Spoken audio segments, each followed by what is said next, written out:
వెళ్ళిపోగానే ఇంకెక్కడ మిగిలింది ఎవరు? రావణాసురుడు భార్య అయినటువంటి ఆ మండోదరి, మిగిలిన భార్యలు. ఇంకా రావణాసురుడు అంటున్నాడు, రావణస్తుతతో భార్య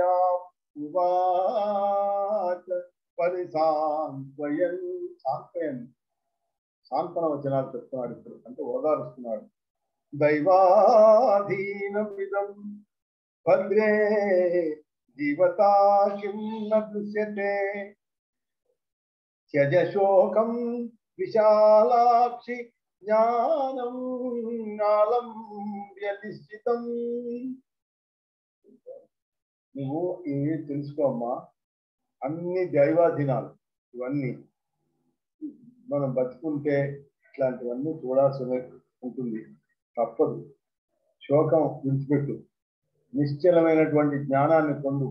ఇక్కడ రావణాసురుడు తాను తన యొక్క రాక్షసత్వం అవన్నీ పక్కన పెట్టి జ్ఞానవంతుడయ్యాడు. జ్ఞానవంతంగా ఇక్కడ మాట్లాడుతున్నాడు. ఇంకా ఏమంటున్నాడు? అజ్ఞాన ప్రభవ శోకో జ్ఞాన వినాశకృత అజ్ఞాన ప్రభవ అహం జీహి శరీరాదిశ్య అనాత్మసో తన్మూలః పుత్రధారాది సంబంధః సంస్కృతిస్తతః అర్థశోక హర్షశోక భయక్రోధ లోభమోహ స్పృహాదయ. అసలు మనం ఇప్పుడు ఆలోచించవలసింది, మనం ఎన్నాళ్ళ నుంచి తెలుసుకుంటున్నది, మనకి కూడా ప్రతిసారి ఇప్పుడు చెప్తారు, నిజం చెప్పు, సత్యమునే పలుకు, అబద్ధం ఆడుకు. ఇవన్నీ విషయాలు మనకు తెలియవా? ఇవన్నీ ఎంతమంది చెప్తున్నారు? ఇంతకుముందు మన పెద్దవాళ్ళు చెప్పారు. ఇంతకుముందు ఇంకా పెద్దవాళ్ళు ఉంటారు కదా, గాంధీ, మహాత్ముడు ఇట్లాంటి వాళ్ళు చెప్పారు అహింసో పరమోధర్మ. ఇంకా అంతకుముందు ఏమో బుద్ధుడు ఇట్లాంటి వాళ్ళు చెప్పారు. ఇంకా కొంతమంది ఇట్లా అంటే అందరూ చెప్తూనే ఉన్నారు, ఇవే చెప్తున్నారు. మనకి ఇవన్నీ ఇంతమంది చెప్పగా మనకు తెలుసు, కానీ మనకు గుర్తుంటుందా? ఉండదు, మర్చిపోతుంటాం. అందువలననే మళ్ళీ చెప్పాలట, సత్యం పునః సత్యం తప్పనిసరిగా చెప్పాలి, చెప్తూనే ఉండాలి, మళ్ళీ చెప్తున్నారు. అదే ఇక్కడ అధ్యాత్మ రామాయణంలో మనకు తెలిసేది ఏంటంటే, ప్రతి గొప్ప వ్యక్తి చేత మళ్ళీ చెప్పిస్తూ ఉంటారు. అంటే ఇంతకుముందు చెప్పిందే కదా అనేటువంటి భావం మనకు రాకూడదు. మరొకసారి వింటే ఇంకొంచెం లోపలికి దృఢంగా దిగుతుంది. అందువలన అజ్ఞానం వలనే శోకం పుడుతుంది. లేకపోతే ఎందుకు మనకి శోకం ఎందుకు వస్తుంది? ఈ శోకం ఏం చేస్తుంది? మన జ్ఞానాన్ని వినాశం చేస్తుంది. ఉన్న కాస్తో కూస్తో జ్ఞానం అనుకుంటే అది కాస్త పోగొడుతుంది. ఈ అజ్ఞానం వలనే ఈ శరీరము ఇట్లాంటివన్నీ ఉన్నాయే, ఈ అనాత్మ పదార్థాలు, అంటే ఆత్మ కానివి అంటే ఆత్మ అనేది జడం కాదు, అది శుద్ధము, నిత్యము, సనాతనము అనేది కదా, అది కాదు. అందువలనే ఈ అనాత్మ పదార్థాల్లో అహం అనేది ఆ బుద్ధి కలుగుతుంది. ఈ మన దేహం మీదకి మనకి అభిమానం ఉంటుంది. తర్వాత మన యొక్క భార్య పిల్లల మీద సంబంధం ద్వారా మనకి అభిమానం ఉంటుంది. ఇదంతా తన్మూల పుత్రధారాది సంబంధ సంస్కృతి హర్ష శోక భయ క్రోధ లోభ మోహ స్పృహాదయ. ఈ గుణాలన్నీ కూడా మనకి ఇవన్నీ కలుగుతూ ఉంటాయి. ఈ అజ్ఞానం చేతనే మనకి జన్మ, మృత్యు, జర అంటే ముసలితనం, ఇవన్నీ కలుగుతూ ఉంటాయి. ఇవన్నీ ఉన్నాయని మనకి అనిపిస్తూ ఉంటుంది. ఎందుకు అనిపిస్తుంది? అజ్ఞానం వల్ల. ఆత్మ దగ్గరికి వచ్చామనుకుంది, మనకి ఆత్మకి మృత్యు లేదురా అనే సంగతి మనం గ్రహించామంటే అది నిరంజనము, శుద్ధము, ఈ ప్రకృతి కంటే భిన్నము. అసలు ఈ శరీరాన్ని వదిలిపెట్టేసిన తర్వాత ఈ లోపల ఉన్నటువంటి ఈ ఆత్మ మరొక శరీరాన్ని వెతుకుతున్నది. అప్పుడు ఈ శరీరానికి ఆ ఆత్మకి ఏమైనా సంబంధం ఉన్నదా? ఏమీ లేదు. కాబట్టి ఈ విషయాన్ని మనము శరీరంలో ఉన్నప్పుడే తెలుసుకోగలగాలి. ఈ శరీరంలో ఈ ఆత్మ మనకు ఉన్నప్పుడే ఈ ఆత్మని మనం బయటికి తీసుకెళ్ళి సాక్షిభూతంగా మనం ఉండటానికి మనం ప్రయత్నించాలి. ఇది తెలుసుకోవడం. ఇది చెప్పినట్లుగా ఇలా చెప్పినంత సులభం కాదు, కానీ ప్రయత్నం చేస్తే ఏది అసాధ్యం కాదు. కాబట్టి ఆనంద రూపో జ్ఞానాత్మ సర్వభావ వివర్జిత నా సంయోగం నా వియోగం నా అవిద్యతే ఏన చిత్సత. అంటే ఈ ఆత్మ అనేది ఆనంద రూపం, జ్ఞానమయం, సమస్త భావరహితం. అది భావాలనేవి అంటే గుణాతీతం అన్నమాట. అలాంటిది సత్య స్వరూపానికి సంయోగం ఉండదు, వియోగం ఉండదు. కాబట్టి ఇలాంటి తత్వం నువ్వు తెలుసుకొని ఓ పుణ్యశీల అని మండోదరితో చెప్తున్నాడు. నువ్వు అవమానం ఫీల్ అయ్యావు కదా, జరిగింది ఘోరం జరిగిందని బాధపడుతున్నావు. ఈ అవమానాన్ని నీ యొక్క శరీరానికి సంబంధించి జరిగినటువంటి అవమానాన్ని నువ్వు శరీరంతో చూడకు. ఇది ఆయన చెప్పిన ఇదంతటి ఇప్పుడు చెప్పేస్తారులే, నా చీర కదా వాడు ఊడకపోయింది, నీకు కాదు కదా అన్నది అనే మాట కాదు ఇక్కడ. నువ్వు నీ యొక్క శరీరంలోంచి నువ్వు బయటికి రా, నీ యొక్క ఆత్మని బయటికి తీసుకొస్తే ఇది జరిగిందంతా నువ్వు దాన్ని పట్టించుకోకూడదు. ఇది ఆ రావణుడు తన యొక్క భార్య అయినటువంటి మండోదరికి చెప్తున్నాడు. ఇట్లా ఈ తత్వాన్ని తెలుసుకొని నువ్వు శోకాన్ని విడిచిపెట్టాయి అని ఇక్కడ దాకా చెప్పి ఇప్పుడు అంటున్నాడు. ఇప్పుడు ఇదానీమేవ గచ్ఛామి హత్వా రామం సలక్ష్మణం. ఇగో నేను ఇప్పుడే వెళ్తున్నాను, వెళ్ళి రాముణ్ణి లక్ష్మణుడితో సహా మట్టి పెట్టేసి వచ్చేస్తాను. ఆగమిష్యామి, వచ్చేస్తాను. నోచేన్మాం, ఒకవేళ రాలేననుకో, అలా జరగలేదనుకో, ధారయిష్యతి సాయకై, ఆయన యొక్క బాణాల చేత నేను వధింపబడ్డాననుకో, శ్రీరామో వజ్రకల్పైశ్చ, వజ్రకల్పములు అంటువంటి ఆయన యొక్క బాణాల చేత నేను కనుక వధింపబడితే, తతో గచ్ఛామి తత్పదం, ఆయన యొక్క పదం విష్ణు పదం, ఆయన విష్ణువు ఇక్కడ చెప్పకనే చెప్తున్నాడు. తతో గచ్ఛామి తత్పదం, ఆయన యొక్క విష్ణు ఆ పదానికి ఏం చేస్తా. ఆయన వజ్రకల్పం లాంటి ఆయన యొక్క శరాల జానికి నన్ను వేధించేసి నన్ను చంపేసినాయనుకో, నేను ఎక్కడికి వెళ్తాను? లేదు, నేను ఆయన దేవుడు కాడు అనుకో, ఆయన చంపేసి నేను నీ దగ్గరకు వచ్చేస్తాను. కంగారు పడదు. తదా త్వయా మే కర్తవ్య క్రియా మచ్ఛాసనా ప్రియే.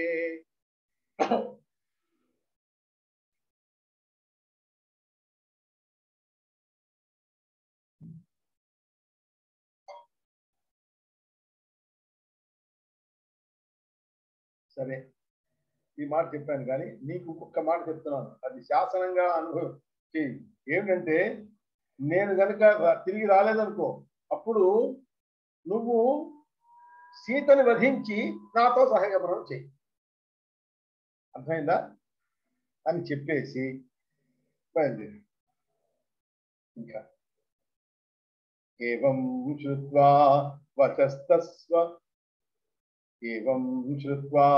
వచస్తస్య రావణస్య అతి దుఃఖిత. రావణుడు చెప్పినటువంటి మాటలను విని అతి దుఃఖంతో మండోదరి ఇలా చెప్తున్నారు. ఉవాచ నాథా మే వాక్యం శృణు, నా మాటలు విను, సత్యం తథా కురు, నేను మంచి మాటలు చెప్తున్నాను, ఆ పని చెయ్యి. ఏమిటంటే, శక్యో న రాఘవో చేతుం త్వయా చ అన్యై కదాచన. నువ్వే కదయ్యా, ఎవరు ఆయన్ని గెలవలేరు. చూడండి, శక్యో న రాఘవో చేతుం, గెలవటం అనేది త్వయాచ, నీ వల్ల కాదు. ఇంకా ఏంటి, అన్యై, ఇతరుల చేత కూడా కాదు.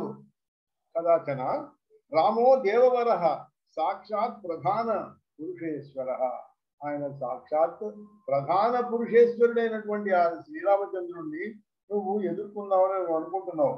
ఆయన దేవవర, దేవతలలో వరహ అంటే శ్రేష్ఠుడు.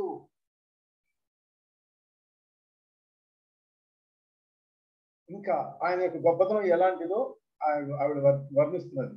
మత్స్యో భూత్వా పురా కల్పే మను వైవస్వతం ప్రభు. వైవస్వత మనువు ఆయన చాలా కష్టాల్లో ఉన్నప్పుడు అతన్ని రక్షించడం కోసం ఆయన మత్స్యో భూత్వా మత్స్యావతారం ఎత్తాడు.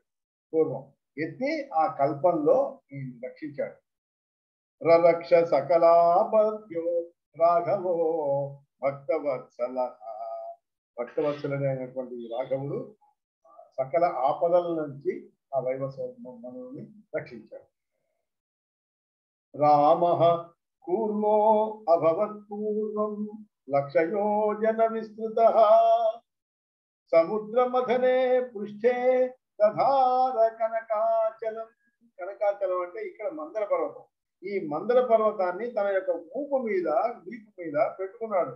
అది ఎలాంటిది? ఆ మూపు ఏమిటంటే లక్ష యోజన విస్తృత. అంత పెద్ద మూపుని పెట్టుకుని ఎప్పుడది?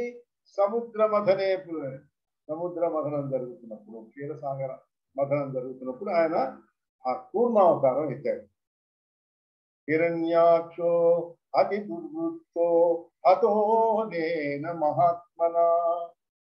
అతి దుర్మార్గుడైనటువంటి హిరణ్యాక్షుణ్ణి అతను వధించాడు.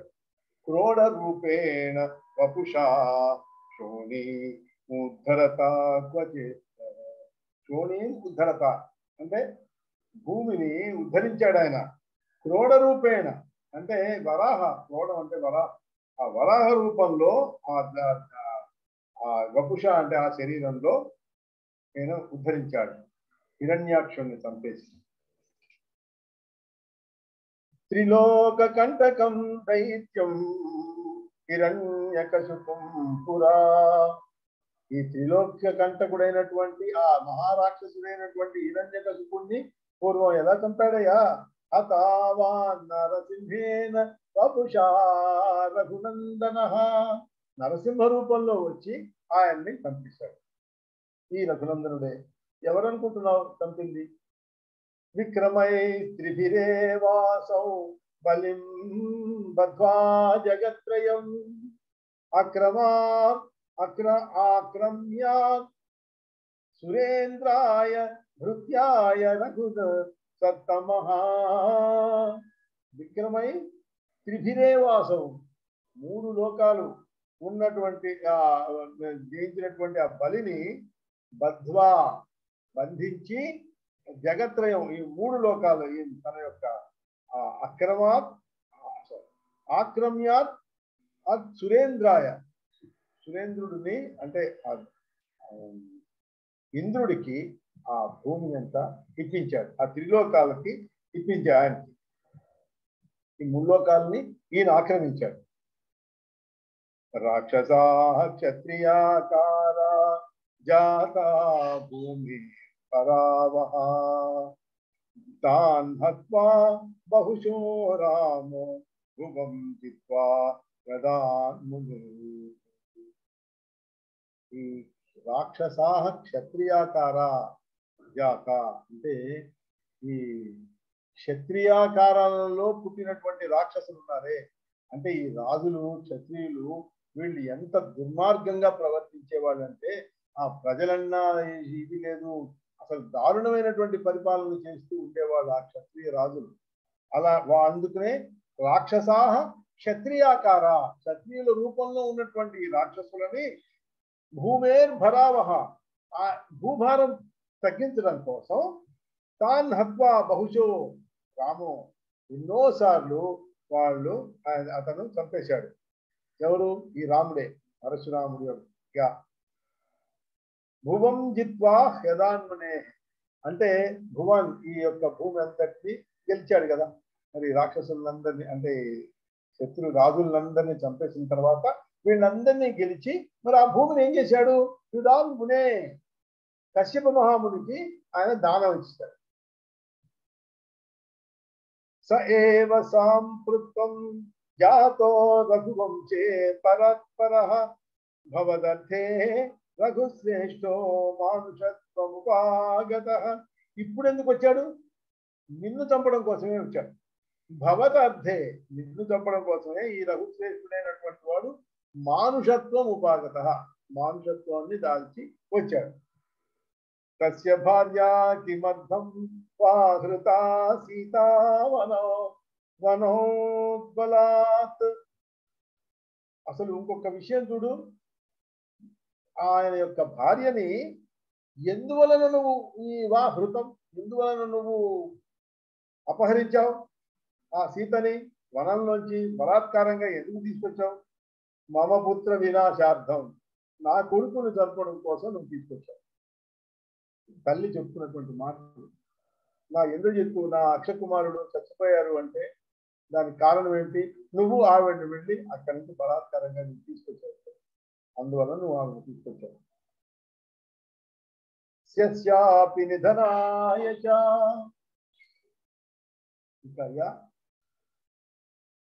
ఇంకా దీంతో నా వైదేహి ప్రేషయస్వ రఘుత్తమే, ఇంకా ఇచ్చేసే ఆ రఘుత్తముడికి ఈ వైదేహి దేవుని ఇచ్చేసే, తిరిగి ఇచ్చేసే. విభీషణాయ రాజ్యం దత్వా గచ్ఛామహే వనం. విభీషణుడికి రాజ్యం అప్పగించేసే, ఆయనకి రాజ్యం కట్టబెట్టేసి దత్వా గచ్ఛామహే వనం, మనం వనాల్లోకి వెళ్ళిపోదాం, వానప్రస్థాశ్రమం తీసుకుందాం, అక్కడ మన ఇద్దరం ఉందాం. ఇంకా మనకి ఇంకా అన్ని భార్యాపుత్రులు అందరు మిగిలిన వాళ్ళు అన్ని అయిపోయినాయి కదా, ఇంకా నువ్వు నేను వెళ్ళిపోదాం, వనాల్లోకి వెళ్ళిపోదాం, రాజ్యాన్ని విభీషణుడికి ఇచ్చేసి ఆయనకి ఆ వైదేహిని అప్పగించేసి. ఇట్లా అంటే అప్పుడు ఈయన మనసులో ఎలా ఉంటుంది ఆలోచించండి. మండోదరీ వచః శ్రుత్వా రావణో వాక్యమబ్రవీత్. రావణుడు ఇలా అంటున్నాడు, కథం భద్రేరణే పుత్రాన్ భ్రాతాన్ రాక్షస మండలం. ఎట్లాగమ్మా, ఎలా చేయమంటావు నన్ను ఈ పని? ఓ మండోదరి, రణే పుత్రాన, రణంలో ఈ పుత్రులని భ్రాతృలని రాక్షస మండలాన్ని మొత్తం సర్వనాశనం చేయించేసి ఈ యుద్ధానికి అర్పించేసి నేను ఘాతయిత్వ రాఘవేణ జీవాను మనకొచ్చా, నేను ఎట్లా నేను వనవాసిగా జీవించమంటావు? నా తమ్ముళ్ళని, నా అన్నలని, నా భ్రాతలని, నా పుత్రులని, వాళ్ళందరినీ నేను ఈ వనానికి, ఈ మహారణానికి అర్పణ ఆహ్వానం చేసేసి నేను రానా? నేను జీవనం అలా గడపలేను. రామేణ సహయోత్స్వామి రామబాణై సుశీఘ్రయై. రాముతో యుద్ధం చేస్తాను, ఆ రామబాణాలు నన్ను చీల్చివేస్తాయి. పోని అతి వేగంగా ఉంటాయి ఆ రామబాణాలు, నాకు తెలుసు. అది చీల్చబడిపోయి నేను చివరికి ఆ విష్ణువు యొక్క పదానికే వెళ్తాను, ఆ పరమ పదానికే నేను వెళ్ళిపోతాను. ఆ రాఘవుడు చూడండి ఎంత చెప్తున్నాడు, విచార్యమాణో యాస్యామి తద్విష్ణో పరమం పదం జానామి రాఘవం విష్ణుం లక్ష్మీం జానామి జానకి. సాక్షాత్తు ఆ రాఘవుడు మహావిష్ణువు అని, జానకీదేవి లక్ష్మి అని నాకు తెలుసు. ఇది తెలిసియే నేను ఈ జానకీదేవిని బలవంతంగా ఇక్కడికి తీసుకొచ్చాను. ఎందుకంటే నా మృత్యు కావాలి, నాకు నేను వెళ్ళాలి, మళ్ళీ ఆ విష్ణువు యొక్క పరంపరానికి నేను వెళ్ళాలి. రామేణ నిధనం ప్రాప్య యస్యామీతి పరం పదం. ఆ రాముడి చేత హతుడినై ఈ పరమ పదానికి వెళ్ళాలనే నేను ఈ పని చేశాను. ఓ ప్రేయసి, విముచ్యత్వం తు సంసారాత్ గమిష్యామి సహస్తి. నేను నిన్ను వదిలిపెట్టేసి నేను ఈ మిగిలిన అన్య స్త్రీలతోటి నేను ఈ లోకాన్ని వెళ్ళిపోతాను. అంటే అర్థం ఏంటి? మిగిలిన స్త్రీలతో వెళ్ళిపోతానంటే అర్థం ఏంటి? వాళ్ళందరూ సహగమనం చేస్తారు అని. పరానందమయీ శుద్ధ సేవ్యతే యా ముముక్షుభిః తాం గతిం తు గమిష్యామి హతో రామేణ సంయుగే. హతో రామేణ సంయుగే, ఆ రాముడి చేత హతం అయిపోయి నేను ఎక్కడికి వెళ్తాను? నేను తాం గతింతు గమిష్యామి, నేను అక్కడికి వెళ్తాను. ఎక్కడికి? యా ముముక్షుభి, అంటే మోక్షం కోరేవాళ్ళు ఉన్నారే వాళ్ళు, అలాంటి ఆ మోక్షం కోరేవాళ్ళు ఉండేటటువంటి పరమ పదం ఉంది.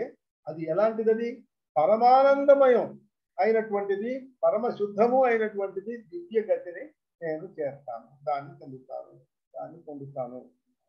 ఇంకా ప్రక్షాళ్య కల్మషాణీయ ముక్తిం యాస్యామి దుర్లభాం, నా కల్మషాలన్నీ క్షాళన చేసుకుని దుర్లభమైనటువంటి ఆ ముక్తిని నేను పొందుతాను. క్లేశాది పంచక తరంగయుతం భ్రమాఖ్యం తారాత్మజాప్త ధన బంధు జుషాభియుక్తం ఔర్వానలాభ నిజ రోషమనంగజాలం సంసార సాగరమతీత్య హరిం ప్రజామి. ఈ క్లేశాది, ఈ పంచక అంటే పంచ క్లేశాలు ఉన్నాయి. ఏమిటవి? అవిద్య, అస్మిత, రాగ, ద్వేష, అభినివేశ. ఇలాంటి ఈ క్లేశాలు అనే దుఃఖాలు, ఇవన్నీ ఈ అవిద్య వల్లే వచ్చేటటువంటి ఇవన్నీ కూడా అవి తరంగాలు. తర్వాత భ్రమాఢ్యం అంటే భ్రమ అనేటువంటి సుడిగుండాలు ఇవన్నీ. ఇంకా దార, ఆత్మజ, ఆప్త, ధన, బంధు, జిషాభియుక్తం అని ఇవన్నీ ఉన్నవే. స్త్రీలు, పుత్ర, స్త్రీ అంటే తన నిజ స్త్రీ అన్నమాట. పుత్ర, స్వజన, విభవ, బంధువులు అనేటువంటి వాళ్ళు అవి జష అంటే సొరచేపలు, మామూలు చేపలు కావు, మహా దారుణంగా కాటు వేసేటటువంటి సొరచేపలు అవి. ఔర్వానలాభి, ఔర్వా అంటే ఏంటంటే ఔర్వానం అంటే బడబాగి. ఈ బడబాగి యజ్ఞం ఎట్లుంటుంది? సముద్రంలో ఉంటుంది. ఎందుకు మరి ఈ ఔర్వానలం అని ఎందుకు అంటున్నారు? సముద్రంలో ఉండేదాన్ని సంసార సాగరం, మనం ఉండేది సంసారం. ఈ సంసారం అనేది సాగరం. ఈ సాగరంలో ఉండేటువంటి అగ్ని ఏమిటాయి అంటే బడబాగ్. అందుకని ఔర్వానలము అనేటువంటి ఈ బడబాగ్ని కామం అనేటువంటి వలలు ఉన్నటువంటి ఈ సంసార సాగరంలోకి వెళ్ళామంటే నీకు దీంట్లో కామం అనేటువంటి వలలు ఉంటాయి. ఆ ఉచ్చుల్లో నుచిపుకుపోతాం. అది నువ్వు దాటి విష్ణు సన్నిధి సంసార సాగరం అతీత్య హరింద్రజామి, దీన్ని చేసేసి పక్కకి వెళ్ళిపోయి దాటిపోయి ఆ విష్ణు సన్నిధిని నేను చేరుతాను అని మండోదరికి ఈ రావణుడు ఇంత గొప్పగా చెప్పాడు. చూడండి, ఇది వింటే మనకి రావణుడి మీద అభిప్రాయం కొంతైనా మారుతుంది కదా. శుభం భూయా.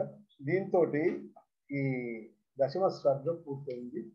రేపు ఒక 5 నిమిషాలు మీరందరూ తొందరపడి ముందు వస్తే, ఎందుకంటే కొంచెం పెద్ద సర్గ ఇది, 11 అది పూర్తి చేసేద్దాం. రేపు మనం చేస్తాం కదా. ఒక 5 నిమిషాలు ముందు రావడం ప్రయత్నం చేయండి, ఎందుకంటే అది పూర్తి చేసేద్దాం.